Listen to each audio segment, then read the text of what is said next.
Bonjour à tous. Donc ce cours s'intitule Variations et courbes représentatives des fonctions.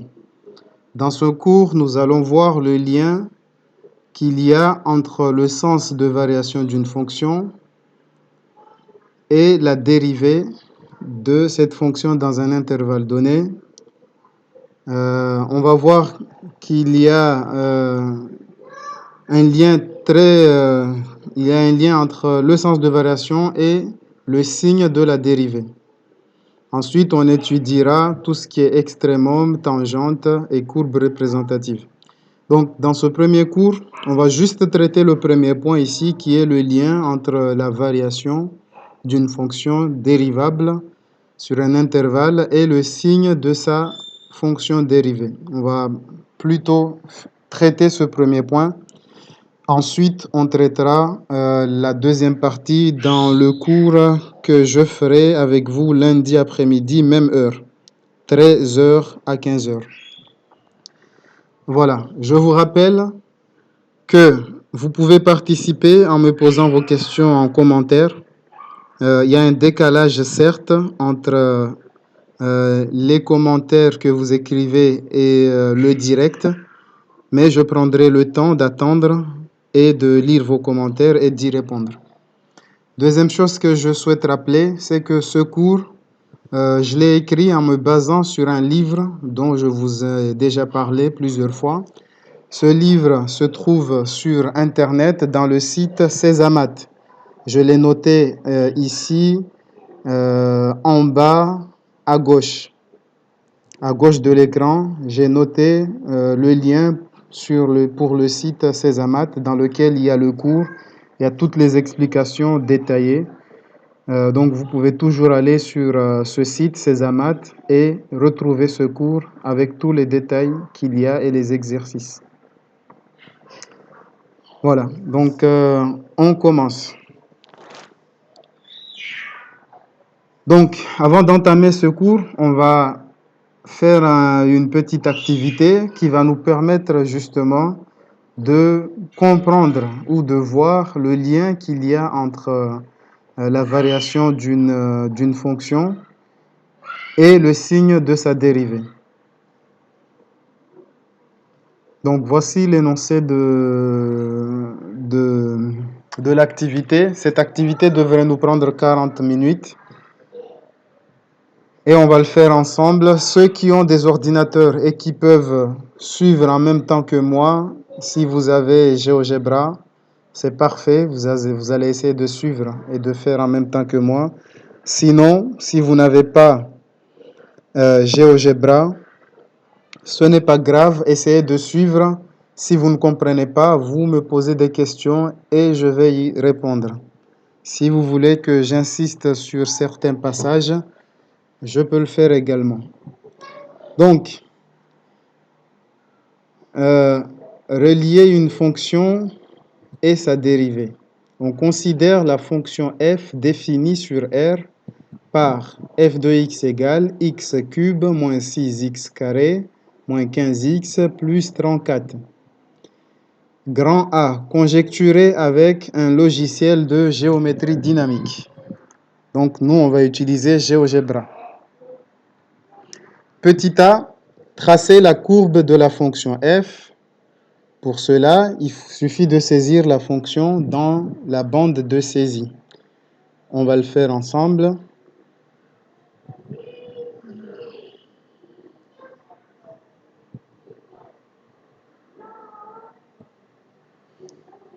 Donc, et si je vais trop vite, dites-le moi aussi en commentaire. Donc, la première question ici, c'est tracer la courbe de la fonction f avec le logiciel GeoGebra.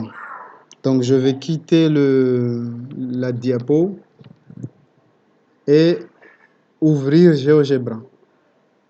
Tracer la courbe, on va se positionner ici sur la barre de saisie et il suffit tout simplement d'écrire f de x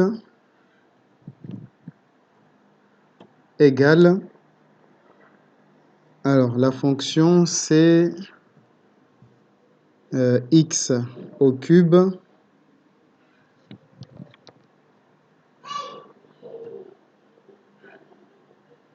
moins 6x carré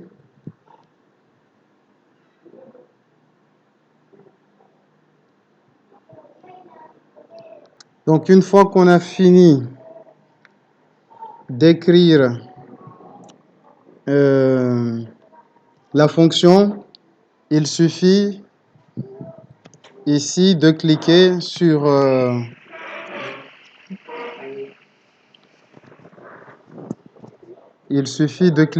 Entrée.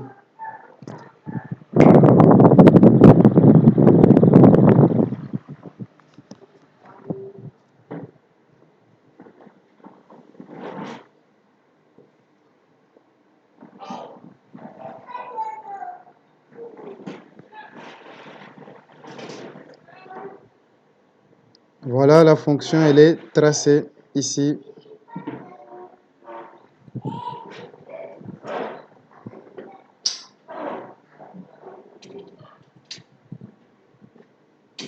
Trop vite. Alors, je le mets à... Donc, y, l'unité c'est 10. Et x, l'unité c'est 1. Voilà la fonction.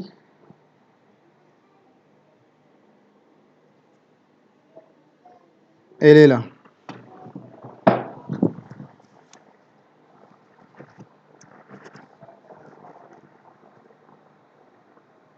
Une fois que la fonction est tracée, deuxième question, qu'est-ce qu'on nous demande?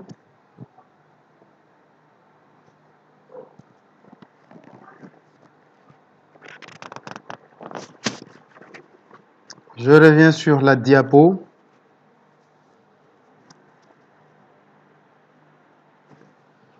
La deuxième question, c'est ajuster les unités sur chaque axe en saisissant clic droit sur le graphe. Voilà, ça, je l'ai déjà fait. C'était la deuxième question. Donc, j'avais cliqué et j'ai mis un 10. Ça veut dire que l'unité des abscisses, c'est 1. Et l'unité des ordonnées, c'est 10. On va de 10 à 10.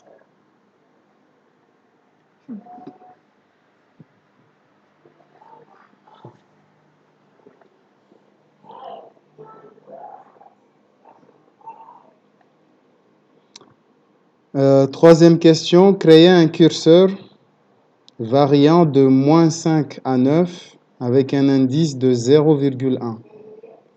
Créer un curseur, on l'a déjà fait plusieurs fois en classe. Alors, donc on retourne sur GeoGebra. Donc pour créer un curseur, on va sur curseur. On choisit où placer son curseur. Je choisis de le placer ici. Le curseur s'appelle A. Je commence. Le minimum, c'est moins 5. Et le maximum, c'est 9. Et ici, l'indice, on a dit 0,1.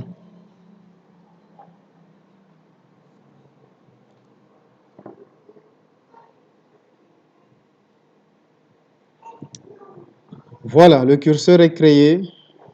Il est là.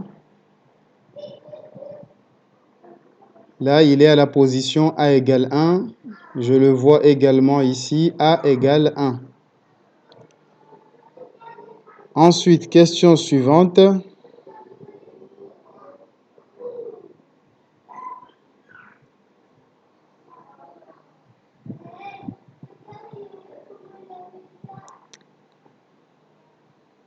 Alors, créer un point A d'abscisse petit a étant la valeur du curseur, sur la courbe de f. Pour cela, on va juste saisir a égale a, entre parenthèses, a virgule f de a. Ça veut dire que le point A pour abscisse petit a et son ordonnée, c'est l'image de A. Forcément, le point A va se trouver sur le graphique. Pour faire ça, je vais revenir sur GeoGebra.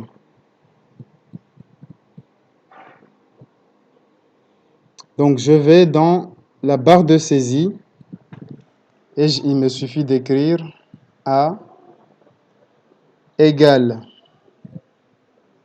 j'ouvre les parenthèses, petit a, virgule, f de a.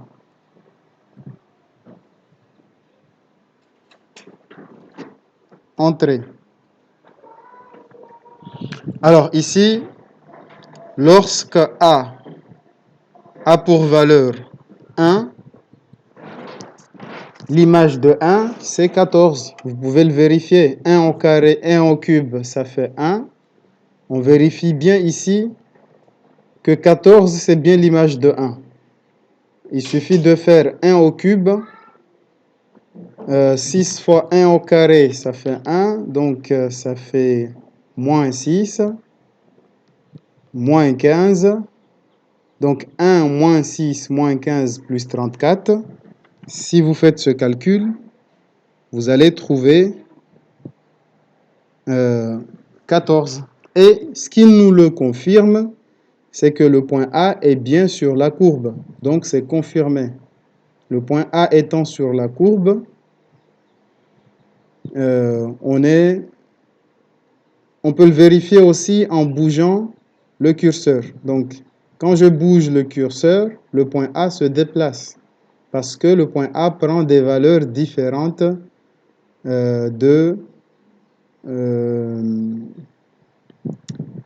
des antécédents.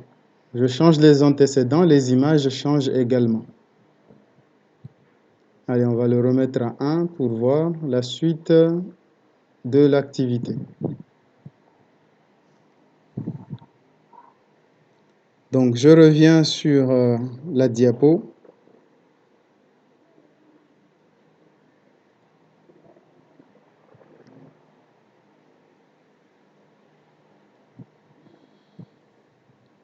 Question suivante.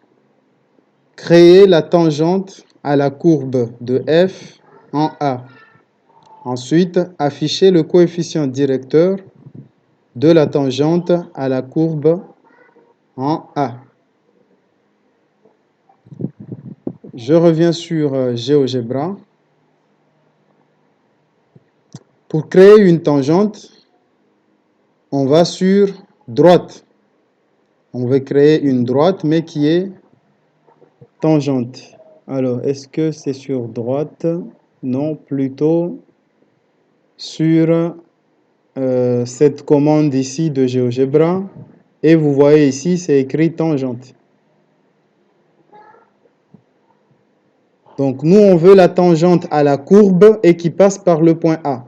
Donc, on clique sur la courbe pour dire qu'on veut la tangente concernant cette courbe, mais qui passe par le point A.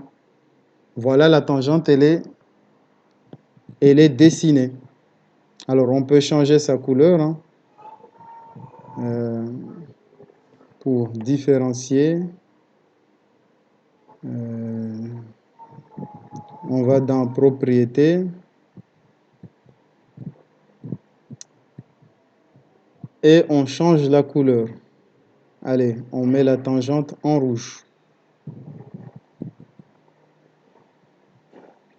Donc voilà, la tangente, elle est là. Si je fais bouger le curseur, la tangente va bouger également.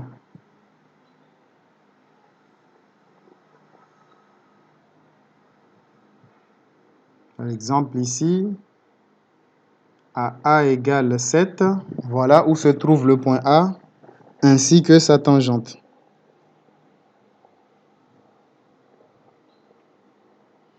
Ensuite, on nous demande de déterminer le coefficient directeur de cette tangente. Alors, la tangente, c'est une droite. Vous voyez ici, j'ai l'équation de cette droite. Y égale 48x moins 358. Ici, le coefficient directeur, c'est 48. Et l'ordonnée à l'origine, c'est moins 358. Une droite est définie par son coefficient directeur et son ordonnée à l'origine. Donc ensuite, comment est-ce qu'on va déterminer le coefficient directeur de cette tangente? Il faut savoir que le coefficient directeur, on dit aussi que c'est la pente de la droite. Donc on va utiliser cette commande et on cherche la pente de cette droite. Voilà, ici on a la pente et le coefficient directeur, c'est la valeur ici qui s'appelle A1. La pente, c'est le coefficient directeur. Donc on peut changer cette valeur. Propriété. Et on l'appelle M. M ici est le coefficient directeur de la droite.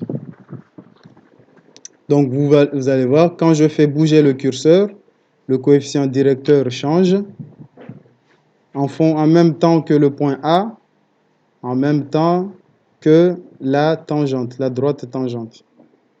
Donc si je mets le curseur à 1, le coefficient directeur, c'est moins 24,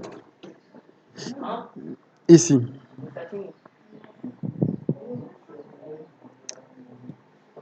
Je retourne sur la diapo. La question qui était posée, c'est...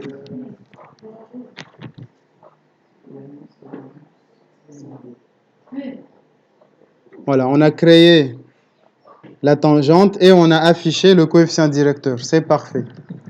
On passe maintenant à la prochaine question.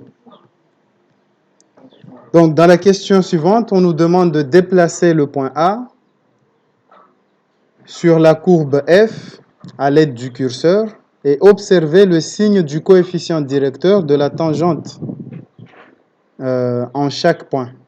Donc, on l'a déjà fait. Et qu'est-ce qu'on nous demande ici? Que peut-on dire de la tangente si son coefficient directeur est positif? Et que peut-on dire alors, que peut-on en déduire de la courbe? Sur quelle position de la courbe on a telle ou telle observation? Alors, je vous rappelle que vous pouvez en commentaire m'arrêter si vous ne comprenez pas très bien. Il n'y a pas d'interdiction. Je suppose que tout va bien parce que je n'observe aucun commentaire sur le chat. Donc, allez, on retourne sur GeoGebra. Qu'est-ce qui se passe lorsque le coefficient directeur est positif, comme dans ce cas? Ici, le coefficient directeur est positif.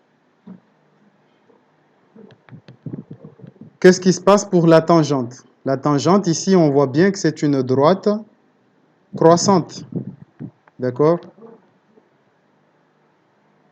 Et lorsque le coefficient, donc la droite elle est croissante, le coefficient directeur est positif, la droite elle est croissante.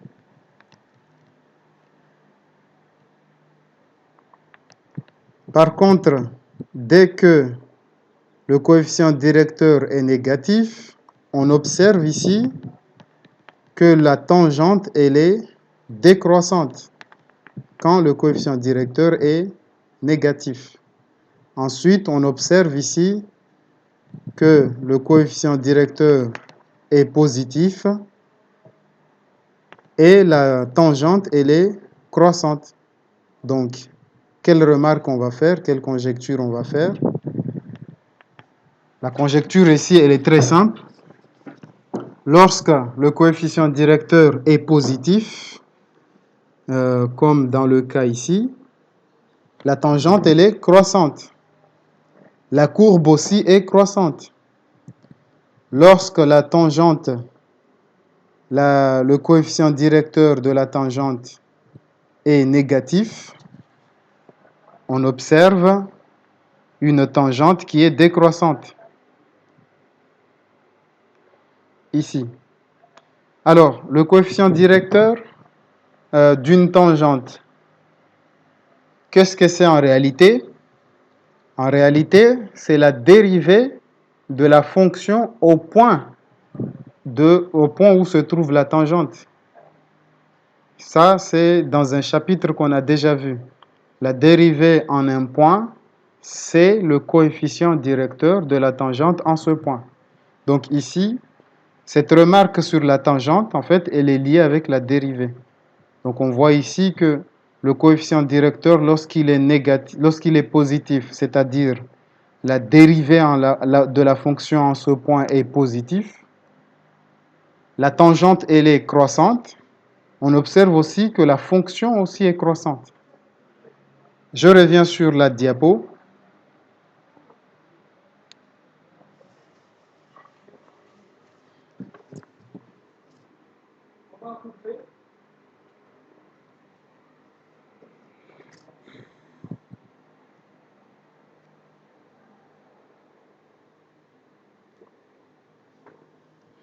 Donc ici, quelle remarque on fait? Donc on fait la conjecture suivante. Donc il semble que si le coefficient directeur est positif, alors la tangente est croissante. On en déduit aussi que la courbe est croissante. Ça, c'est juste par observation. Donc voilà ce qu'il faut noter ici dans cette activité. Si le coefficient directeur est positif, alors la tangente, elle est croissante. On en déduit que la courbe est croissante aussi. Qu'est-ce qui se passe dans le cas où le coefficient directeur de la tangente est négatif?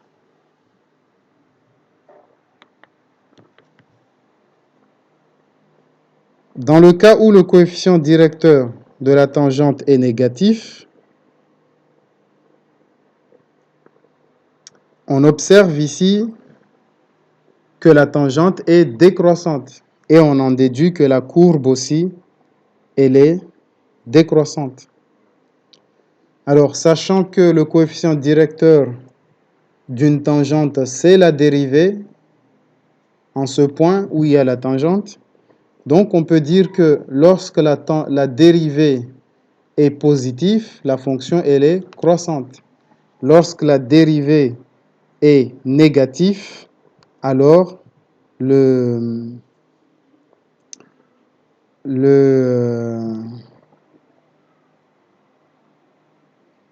la fonction, elle est décroissante.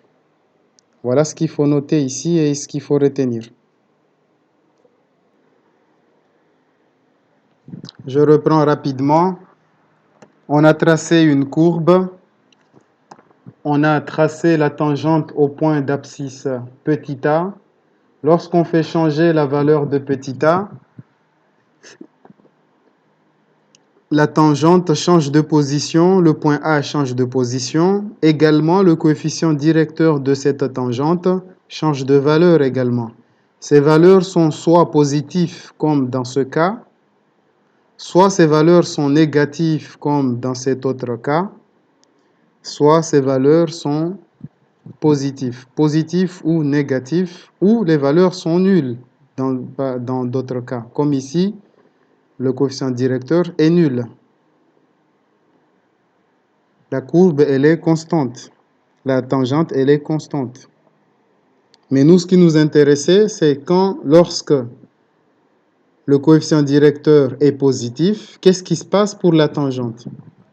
Et on observe que la tangente, elle est croissante. On observe aussi que le coefficient directeur de cette tangente est positif dans les parties de la courbe où la courbe, elle est croissante. Et lorsqu'on est dans les parties où la courbe elle est décroissante, on observe un coefficient directeur qui est négatif.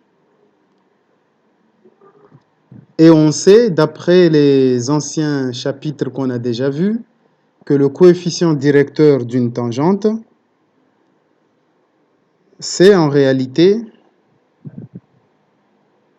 c'est en réalité la, la dérivée en ce point. Ça veut dire que si on cherche la dérivée ici au point d'abscisse 2, on cherche f' de 2 de cette fonction, on va trouver moins 27. La dérivée en un point, c'est le coefficient directeur de la tangente en ce point. Donc ici, ce coefficient directeur, c'est directement la tangente, et donc tout est lié. Et on va pouvoir déduire que quand la dérivée est positive, la fonction, elle est croissante. Quand la dérivée est négative, la fonction, elle est décroissante. C'est le but de cette activité.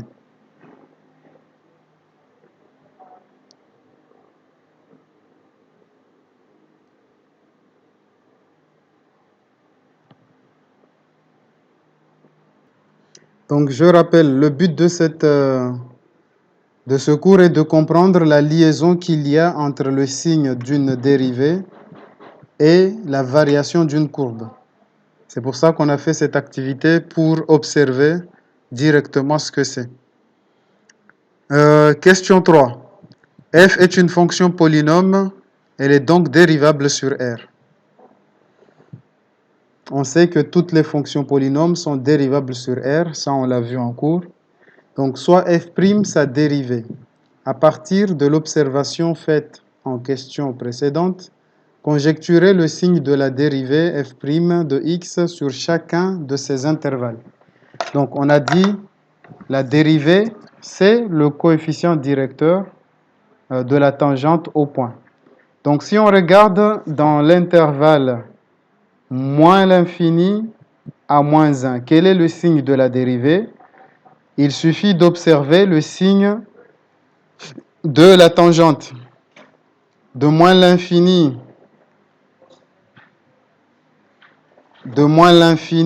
jusqu'à moins 1. Donc, alors nous, on est de moins 5 jusqu'à moins 1. On observe quoi? On observe ici une dérivée qui est négative. Négative, pardon. On a le coefficient directeur de cette tangente qui est négatif. Donc, de moins l'infini jusqu'à moins 1, la dérivée, elle est négative. F' de x est inférieur ou égal à 0. Ensuite, de moins 1,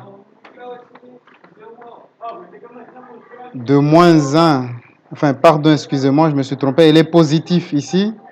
Les valeurs sont positives.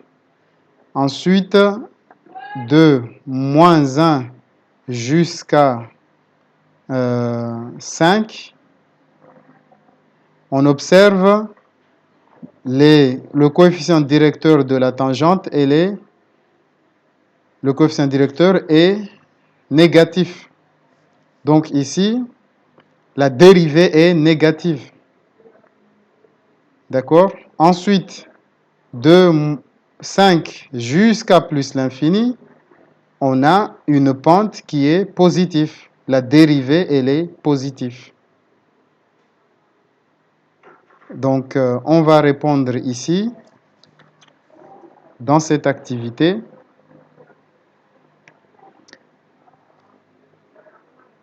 Il semble que f' de x est positif dans l'intervalle moins l'infini moins 1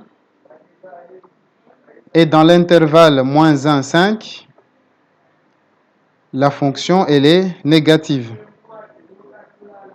Et dans l'intervalle 5 plus l'infini, la dérivée elle est positive. Ensuite, on nous pose la question ici, à quel moment la dérivée s'annule? La dérivée s'annule, on l'a vu. Je retourne sur GeoGebra pour bien l'observer. La dérivée s'annule, à quelle valeur la dérivée s'annule? On l'observe ici, par exemple, lorsque pour la valeur moins 1, pour a égale moins 1, le coefficient directeur de la tangente, c'est 0. Donc, la dérivée est nulle. La dérivée est nulle ici, au sommet.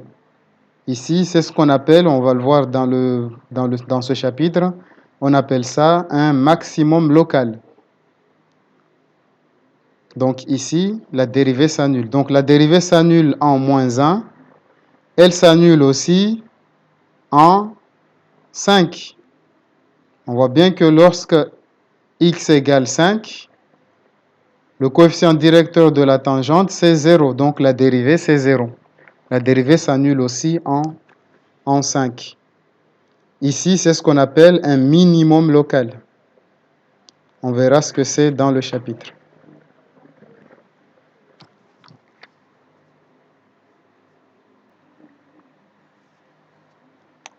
Donc, je reprends. On a observé que la dérivée est positive dans l'intervalle moins l'infini moins 1.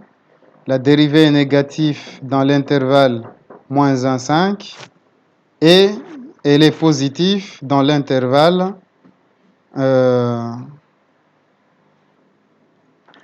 donc on observe ici, et donc on a f' de x s'annule, la dérivée s'annule. Ici, pour x égale moins 1 et pour x égale 5. Voilà les points pour lesquels la dérivée s'annule. On verra que à ces points, on appelle ça, ici c'est un minimum, c'est un maximum local et ici c'est un minimum local. Ce sont les extrémums locaux. On verra ça. Il n'y a pas de questions, donc je continue. Je sais que les commentaires arrivent un petit peu en retard, mais si je remarque une question, je reviendrai. Question 5 de l'activité. Reproduire et compléter le tableau suivant. Donc ici, on reprend exactement tout ce qu'on a écrit préalablement. Et qu'est-ce qu'on a écrit? On a écrit que la dérivée, elle est positive dans l'intervalle moins l'infini à moins 1. La dérivée est positive. Dans l'intervalle moins 1, 5, la dérivée est négative. Dans l'intervalle 5 à plus l'infini, la dérivée est positive. Et on déduit directement la variation de la fonction. Dans l'intervalle moins l'infini moins 1, la fonction elle est croissante. Dans l'intervalle moins 1, 5, la dérivée est décroissante.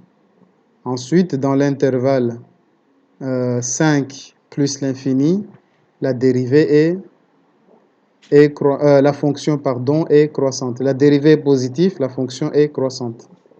Alors ici, il faut mettre la valeur, l'image de moins 1 et ici, l'image de 5. J'ai omis de les mettre ici. Question 6. Quel lien peut-on alors faire entre le signe de la dérivée sur un intervalle i et les variations de f sur cet intervalle? Et c'est ce qu'il faut retenir ici. Donc, il faut retenir que si la dérivée est positive dans un intervalle i, alors la fonction, elle est croissante dans cet intervalle. Et si la dérivée est négative dans cet intervalle, alors la fonction, elle est décroissante dans cet intervalle. Voilà le but de cette activité et c'est l'objet de ce cours. Si vous avez compris ça et retenu ça, c'est parfait. Donc, je ne vois pas de questions, je continue. Si jamais il y a une question, je reviendrai. Partie B. Donc, jusqu'à maintenant, on a fait ça avec GeoGebra. Ici, je vous demande de le faire directement et algébriquement. La première chose qu'on vous demande de faire ici, c'est de déterminer la dérivée f' de f. Ça, on a vu en cours comment on calcule une dérivée.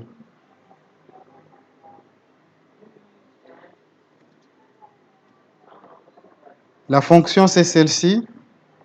F de x égale x au cube moins 6x carré moins 15x plus 34. Et voilà comment on calcule la dérivée. La dérivée de x cube, c'est 3x carré. Je ne vous apprends rien, vous savez déjà faire ça. On s'est exercé plusieurs fois sur ça en cours, en classe. Et la dérivée de moins 6x carré, c'est moins 2 fois 6 fois x. La dérivée de moins 15x, c'est moins 15. Et la dérivée de 34, c'est 0. Voilà comment on dérive un polynôme. Ce qui nous donne ici 3x carré moins 12x moins 15. On a répondu à la première question.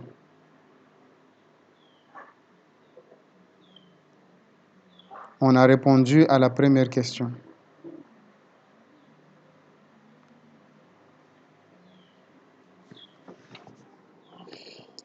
On passe maintenant à la deuxième question. Étudier son signe.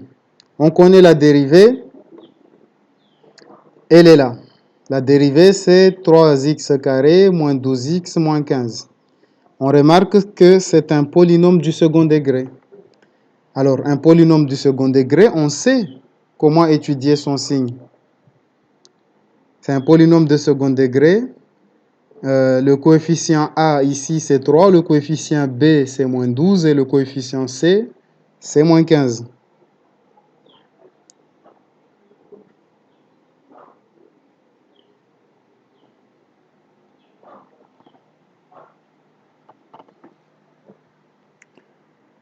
Donc, comment est-ce qu'on détermine, on étudie le signe d'un polynôme?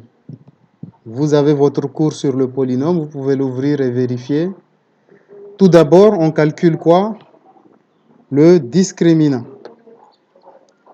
Le discriminant, la formule est la suivante. Le discriminant, c'est delta, c'est égal à b carré moins 4ac.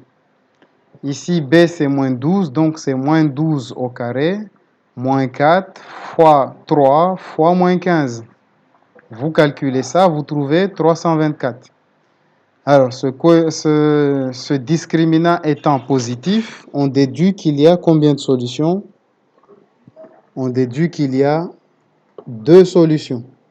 L'équation f' de x égale 0 admet donc deux solutions, x1 et x2. Comment est-ce qu'on calcule ces solutions?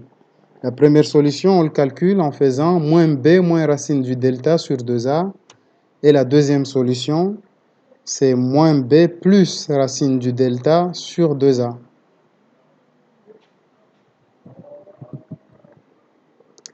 Alors, vous remplacez b par moins 12, vous remplacez delta par sa valeur 324, vous remplacez a par sa valeur 3, vous calculez et vous trouvez que x1 est égal à moins 1 et x2 est égal à 5.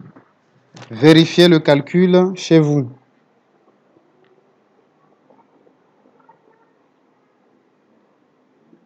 Donc, on a x1 et x2.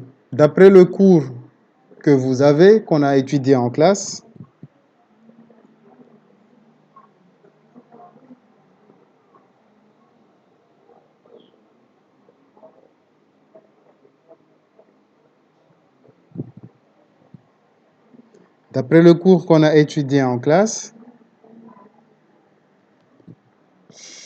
on a vu que le signe d'un polynôme du second degré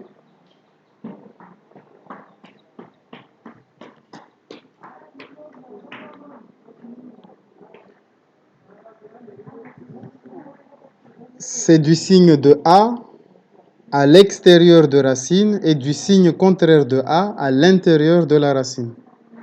Ça, vous pouvez le voir directement. Vous pouvez le voir directement dans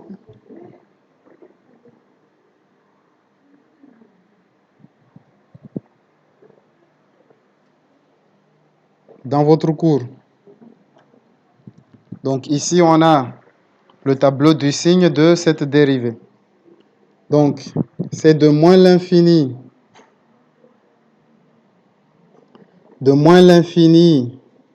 à moins 1, c'est le signe de A. Ici, A, c'est 3. 3 est positif. Donc, le signe de A, c'est plus. Entre moins 1 et 5,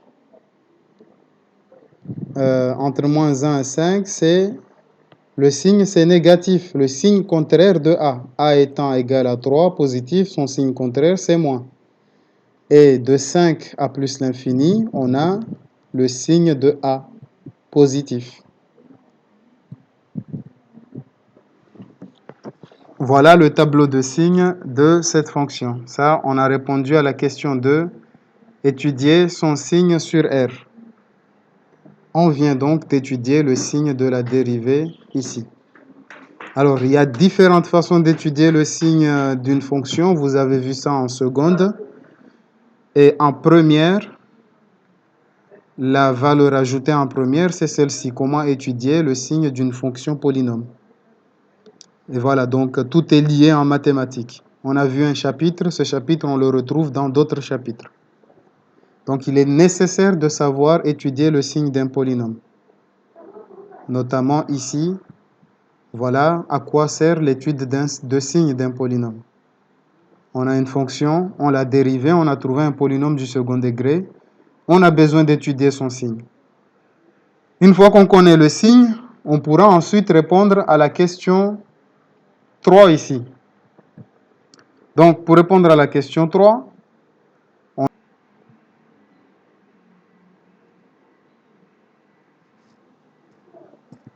à la question 2, on a déterminé le signe de la dérivée. Et à la question 3, on va juste déduire les variations. Dans l'intervalle où la fonction elle est positive, on déduit que la fonction elle est croissante. Dans l'intervalle où la dérivée est négative, on déduit que la variation de la fonction c'est décroissant. On va attaquer le cours. On a fini l'activité, on entre dans le cours. Donc la première propriété à connaître, c'est celle-ci. Variation d'une fonction. Propriété. Variation d'une fonction est signe de la dérivée. Soit f, une fonction définie et dérivable sur un intervalle i. Qu'est-ce qu'il faut retenir? Si la fonction f est strictement croissante sur i, sur l'intervalle i, alors pour tout réel x de l'intervalle, la dérivée est positive. Si la fonction est strictement décroissante, alors sur un intervalle i, alors pour tout réel x de l'intervalle i, la dérivée est strictement inférieure ou égale à 0. C'est-à-dire la dérivée est négative. Ensuite, lorsque la fonction est constante, la dérivée est nulle. Cette propriété, nous la démontrerons au retour en classe. Sa démonstration, elle est un peu technique. J'ai peur de vous perdre en essayant de vous l'expliquer ici. On la reprendra en classe ou dans une vidéo spécifique où je ne vais faire dans cette vidéo que expliquer et démontrer cette propriété. Je ferai une vidéo pour expliquer cette propriété, pour faire sa démonstration. On va avancer dans le cours.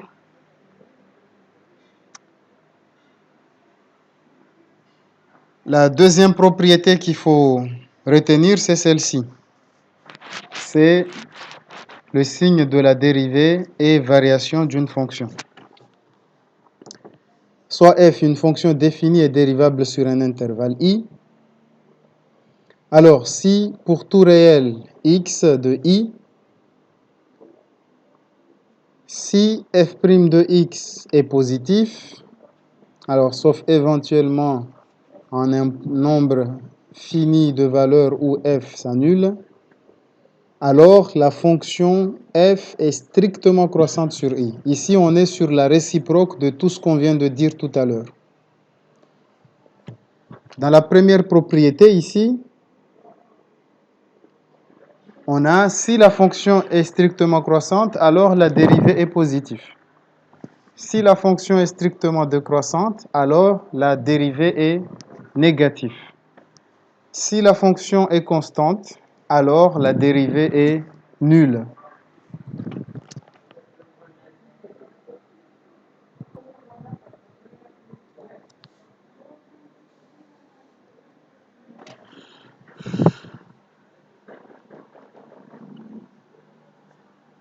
Et sur la deuxième propriété, on a la réciproque. Si dans un intervalle donné, la dérivée est positive, alors la fonction est strictement croissante. Si dans cet intervalle, la dérivée est négative, alors la fonction est strictement décroissante. Et si la dérivée est nulle, alors dans cet intervalle, la fonction est constante. Pour illustrer ces deux propriétés, je vais vous proposer un exemple ici. On va étudier cet exemple ensemble. Avant l'exemple, on peut retenir en une seule phrase que la fonction est croissante sur un intervalle i si et seulement si la dérivée est positive. C'est réciproque. C'est-à-dire que je viens de voir un commentaire de Taslima, je ne comprends pas. Ce n'est pas précis comme question. Il faut préciser sur quelle partie tu n'as pas compris et préciser la question, je peux revenir. Je ne comprends pas, ce n'est pas suffisant. Bon.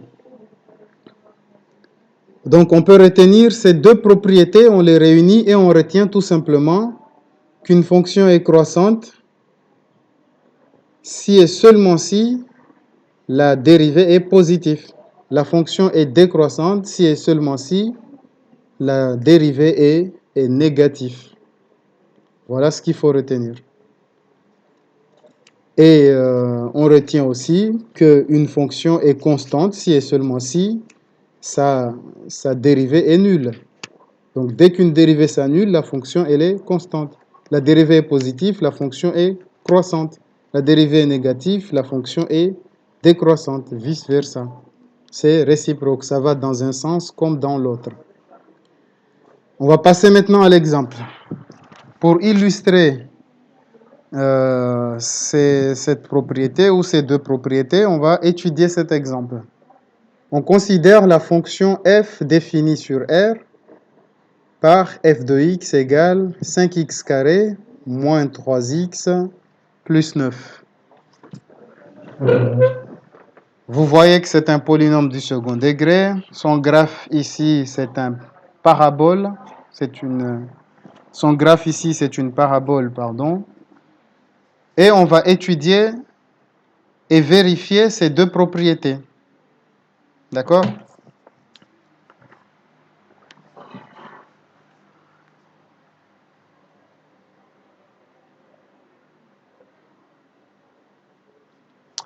Donc, on sait que f est une fonction polynôme. Toutes les fonctions polynômes sont dérivables sur R.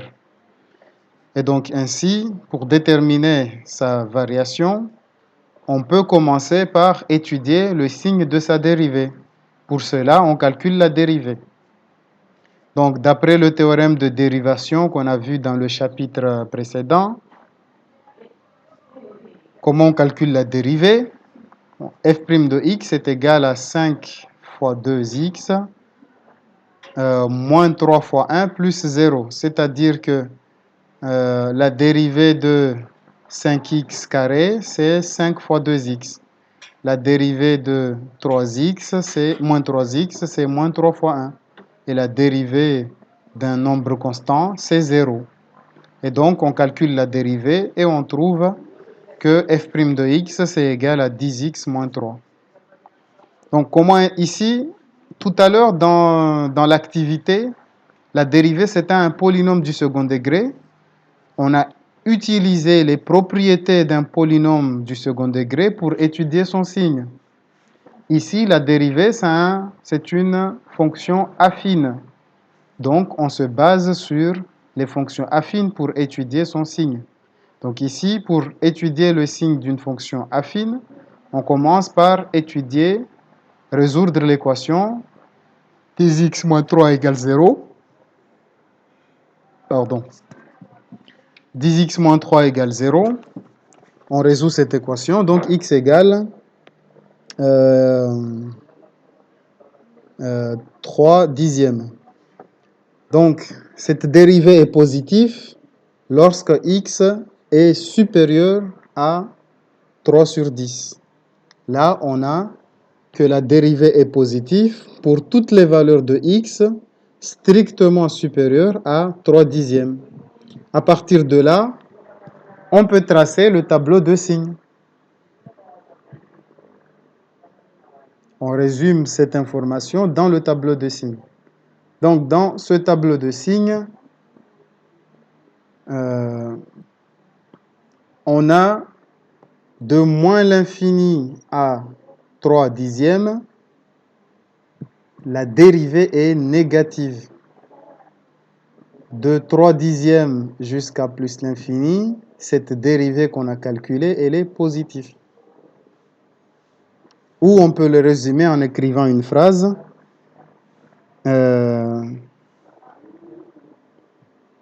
Donc, d'après le théorème qu'on a vu plus haut et sa réciproque, la fonction f est strictement décroissante sur l'intervalle moins, puisque la dérivée est négative, la fonction est strictement décroissante dans l'intervalle moins l'infini, 3 dixièmes. Et elle est strictement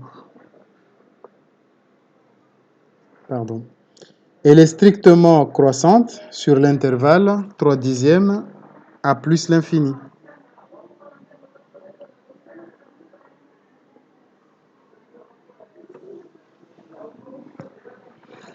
On est d'accord là-dessus. Et donc, on peut déduire son tableau de variation. Voilà le tableau de variation de la fonction que nous venons d'étudier. Donc, cette fonction est décroissante de moins l'infini à 3 dixièmes, car la dérivée est négative dans cet intervalle. Et comme la dérivée est positive dans l'intervalle 3 dixièmes à plus l'infini, la fonction, dans cet même intervalle, la fonction, elle est croissante. Voilà ce qu'il faut retenir dans ce cours. Dérivée positive, fonction croissante. Dérivée négative, fonction décroissante. Alors, je viens de voir, Taslima ne comprend pas la question 3 et 4 de la partie A de l'activité, je suppose. Je finis l'exemple, puis je vais revenir à cette partie-là. Et donc ici, dans cet exemple, on observe bien tout ce qui a été dit, tout ce qu'on voit ici, dans ce tableau, résume et correspond parfaitement à ce qu'on peut observer graphiquement ici. Donc je disais que tout ce qu'on a vu, qu'on a étudié algébriquement ici, pour définir ce tableau de variation, on l'observe graphiquement. On a le sommet de la parabole ici, qui est atteint en cette valeur, 3 dixièmes. Son image, c'est 81 dixièmes. Et on voit bien que dans cet intervalle de moins l'infini à 3 dixièmes, on a bien la fonction qui est décroissante. La fonction, elle est décroissante. Elle descend, elle décroît. Et ensuite, dans l'autre intervalle, de 3 dixièmes à plus l'infini, on a la fonction qui est croissante. Voilà, on a fini cet exemple. Avant de continuer, je vais revenir un petit peu sur question 3, 3 et 4, partie A. Je vais y revenir rapidement. Ensuite, je rappelle que la vidéo restera dans la chaîne. Vous pourrez à tout moment revenir dessus. Donc, je vais revenir rapidement à cette question. La question 3 et 4. Donc, dans cette question, on demande quel est le signe de la dérivée dans l'intervalle moins l'infini moins 1. Quel est le signe de la dérivée dans l'intervalle moins 1, 5 et dans l'intervalle 5 plus l'infini? Et la dernière question, quelle est la valeur de x pour laquelle, ou les valeurs de x pour lesquelles la dérivée s'annule? Cette question, on observe directement sur GeoGebra la courbe. On a dit que la dérivée en un point, c'est son coefficient directeur. Et nous, on a observé que dans l'intervalle moins l'infini jusqu'à moins 1, le coefficient directeur de la tangente était positif. Donc, dans tout cet intervalle, la dérivée est positive. Ensuite, dans l'intervalle moins 1 à 5, on observe un coefficient directeur de la tangente qui varie, qui est négatif. Le coefficient directeur ici est négatif, ça veut dire que la dérivée ici, dans tout cet intervalle, est négative. Ensuite, dans l'intervalle de 5 à plus l'infini, on observe le contraire, c'est-à-dire la dérivée est positive, car le coefficient directeur de la tangente est positif. Ensuite, à quel point la dérivée est nulle? C'est ici. Lorsque x égale moins 1, on a un coefficient directeur ici qui est nul, égale 0. La droite tangente, c'est une constante. La dérivée s'annule ici. On observe la même chose au minimum ici, mon minimum local. Pour la valeur x égale 5, la dérivée ici est nulle, car le coefficient directeur de la tangente est nul. Voilà, j'estime avoir répondu à cette question largement. Et donc, c'est ce que je disais ici, que on observe que dans l'intervalle moins l'infini moins 1, la dérivée est positive. Dans l'intervalle moins 1, 5, la dérivée est négative. Et dans l'intervalle 5 plus l'infini, f' de x est positif. Ensuite, la dérivée s'annule en moins 1 et en 5. Voilà, j'ai répondu à cette question. On va continuer. Ici, on a fini le cours, on a fini l'exemple. Je vous propose maintenant un exercice. Un exercice qu'on va étudier ensemble. On considère la fonction f définie sur R privé de moins 3 par f de x égale 5x moins 6 sur x plus 3. Question 1. Justifier que f est dérivable et déterminer sa fonction dérivée. Pour faire cet exercice, voici deux conseils essentiels. Premier conseil, toujours commencer l'étude de la dérivabilité d'une fonction en identifiant sa forme générale. Il faut regarder ici la forme de cette fonction. Par exemple, ici on voit que c'est un quotient. C'est un quotient de deux polynômes. ou on va dire un quotient de deux fonctions affines. À partir de là, on sait qu'il y a une fonction inverse dedans. On sait comment étudier sa dérivabilité. Deuxième conseil, bon, je vous laisse comprendre ces deux conseils. On passe directement à la question 1. La question 1, c'est étudier la dérivabilité et calculer la dérivée. Donc ici, on remarque que f est un quotient. C'est donc de la forme u sur v. U, c'est la fonction 5x moins 6. Et v, c'est la fonction x plus 3. Voilà. Ensuite, on sait que ces deux fonctions sont dérivables sur R et donc dérivables sur R privé 2 moins 3. La fonction U est dérivable sur R, donc elle est dérivable sur R privé 2 moins 3. La fonction V est dérivable sur R, elle est aussi dérivable sur R privé 2 moins 3. Et le quotient de deux fonctions dérivables est elle aussi dérivable. Alors, on a x différent de moins 3, car on ne peut pas diviser par 0. La fonction v de x doit être différente de 0. Voilà pourquoi le moins 3 est une valeur interdite.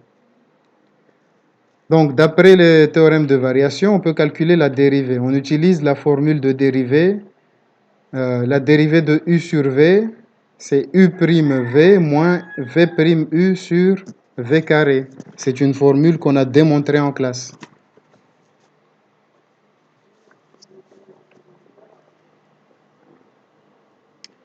Donc, on utilise cette formule et on calcule la dérivée.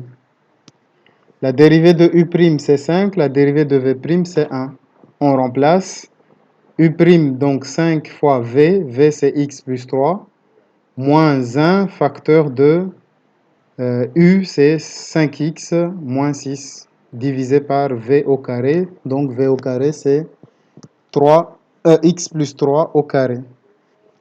On calcule, on développe, on simplifie, on réduit et on trouve la solution. Voilà, notre fonction dérivée, c'est celle-ci. Elle est là.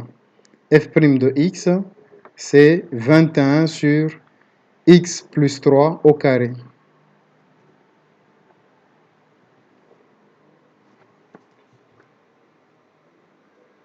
Donc, étude de dérivabilité dépend de la forme de la fonction.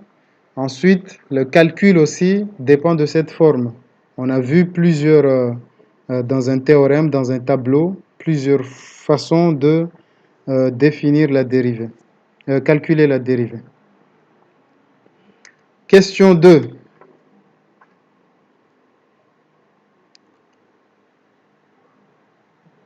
La question 2, on demande d'étudier le signe de la dérivée. On sait que moins 3 est une valeur interdite. On va étudier le signe de cette dérivée.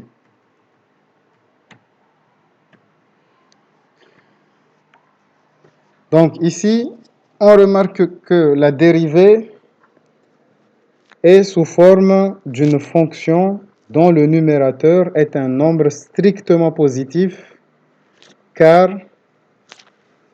c'est le nombre 21. 21, c'est le numérateur et c'est un nombre positif. Le dénominateur ici, c'est une expression au carré. Toute expression au carré est strictement positive. Un nombre réel au carré ne peut jamais être négatif. C'est pour ça qu'ici, il n'y a pas beaucoup de choses à faire. On remarque que le numérateur de cette fraction est positif.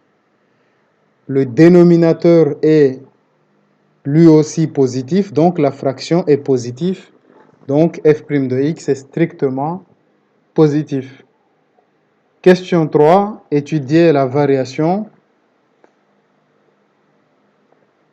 Donc on utilise le théorème qu'on vient d'étudier dans ce cours. Et comme la dérivée est toujours positive, donc Dans l'intervalle moins l'infini à moins 3 qui est une valeur interdite, la fonction est strictement croissante. Dans l'intervalle moins 3 à plus l'infini, la dérivée reste positive, donc la fonction est encore croissante. Ce qui nous permet d'écrire le tableau de variation suivante.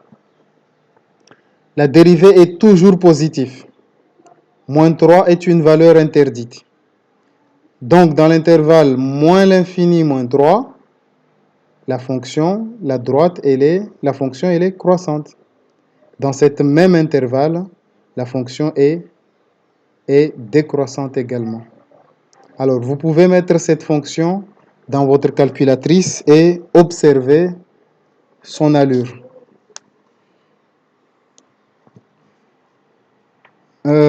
Donc, ça, c'est juste une partie du cours. On verra la deuxième partie du cours lundi à 13 h, même heure. En attendant, je vous invite à faire ces exercices. Vous devez faire ces exercices, ensuite les rédiger et me les rendre. Donc, vous avez plusieurs moyens de rendre les exercices, soit par mail, vous avez mon adresse email, soit par une pièce jointe sur Messenger dans le profil Matt Shimaore, soit par Neo pour ceux qui ont Neo, soit par Pronote pour ceux qui utilisent Pronote, qui ont accès à Pronote. Donc, vous devez faire ces exercices, sont à rendre. Ces exercices sont basés, c'est le même style d'exercice que l'exercice qu'on vient de faire maintenant là. Donc, à vos stylos, à vos cahiers, à vous de jouer.